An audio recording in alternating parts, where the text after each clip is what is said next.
موجودہ زمانے میں جنگ جب بھی ہوگی اسی قسم کی تباہی ہوگی۔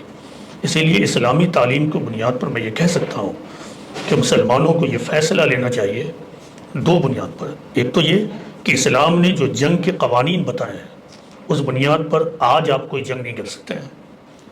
اسلامی جنگی قوانین میں نان کمبیٹنٹ پر آپ حملہ نہیں کر سکتے ہیں۔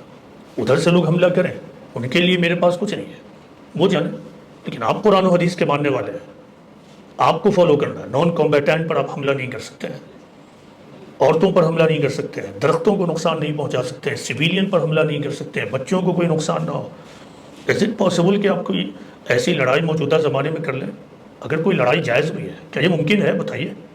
موجودہ ویپنس آف ماس ڈسٹرکشن کی ایج میں کیا یہ ممکن ہے؟ تو یہ تو پوری ہیومنٹی کے سامنے مسلمانوں کو کھڑا ہونا چاہیے اور کہنا چاہیے کہ ہم جنگ بندی کا اعلان کرتے ہیں۔ کیونکہ ہر جنگ معصوموں کے قتل پر ختم ہوگی، ہر جنگ سویلینز کے نقصانات پر ختم ہوگی، ہر جنگ نان کمبیٹنٹ پر اٹیک کر کے ختم ہوگی۔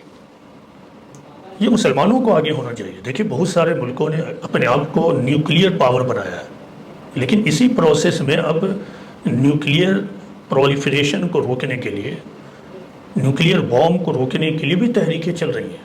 یہ تو مسلمانوں کو قدم آگے بڑھانا چاہیے کہ پوری دنیا کو یہ پیغام دے کہ دنیا سے جنگ کے دور کو ختم کیا جائے۔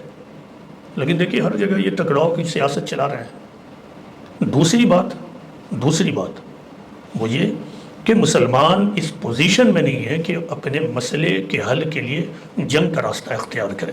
پوری تاریخ اس کو ثابت کر چکی ہے، اور موجودہ اسرائیل اور پیلسٹائن کی جنگ نے اس کو آخری طور سے ثابت کر دیا ہے۔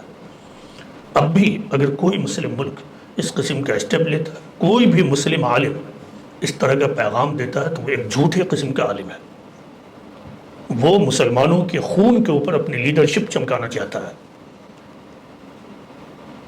تو یہ دو بنیادیں ہیں، ایک تو اسلامی جنگی قوانین کے بنیاد پر آپ کوئی جنگ نہیں کر سکتے، آپ ممکن ہی نہیں ہے، اور دوسری چیز آپ اس پوزیشن میں نہیں ہیں کہ آپ جنگ کے راستے کے ذریعے مسئلے کو ختم کریں۔